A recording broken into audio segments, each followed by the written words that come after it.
Bachelors కోసం simple chicken కర్రీని తీసుకొచ్చాను. టేస్ట్ మాత్రం చాలా బాగుంది. కేజీ చికెన్లోకి 1 స్పూన్ అల్లం వెల్లుల్లి పేస్ట్ని, 3 స్పూన్ల కారాన్ని, రుచికి తగినంత ఉప్పుని, హాఫ్ టీ స్పూన్ పసుపుని, 1 టీ స్పూన్ ధనియా పౌడర్ని, హాఫ్ టీ స్పూన్ గరం మసాలాని, 2 స్పూన్ల ఆయిల్ని, పావు కప్పు పెరుగుని వేసుకొని ఈ మసాలా అంతా చికెన్కి బాగా పట్టేలాగా కలుపుకొని ఒక 10 నిమిషాల పాటు మ్యారినేట్ చేస్తే సరిపోతుంది. తర్వాత స్టవ్ మీద కడాయి పెట్టుకొని ఆయిల్ వేసి, ఆయిల్ వేడైన తర్వాత స్పైసెస్ని, ఆనియన్ని, పచ్చిమిర్చిని వేసుకొని మంచిగా ఇవి గోల్డెన్ బ్రౌన్ కలర్ వచ్చేంత వరకు ఫ్రై చేయండి. తర్వాత మనం మ్యారినేట్ చేసుకున్న చికెన్ వేసుకొని అంతా మంచిగా కలిసేలాగా కలుపుకొని మూత పెట్టేసి 50% వరకు ఉడికించాలి.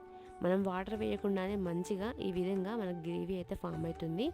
ఇప్పుడు దీంట్లోకి ఇంకొక హాఫ్ గ్లాస్ వాటర్ వేసుకొని అంతా కలిసేలాగా కలుపుకొని 1 టీ స్పూన్ కసూరి మేతిని, అలాగే 1 టీ స్పూన్ కోకోనట్ పౌడర్ని వేసేసుకొని మూత పెట్టేసి మంచిగా చికెన్ ఉడికించుకోండి. చికెన్ ఉడికిపోయిన తర్వాత ఫైనల్గా కొత్తిమీర వేసేసి స్టవ్ ఆఫ్ చేయండి. చికెన్ గ్రేవీతో చికెన్ కర్రీ అయితే రెడీ అయిపోయింది.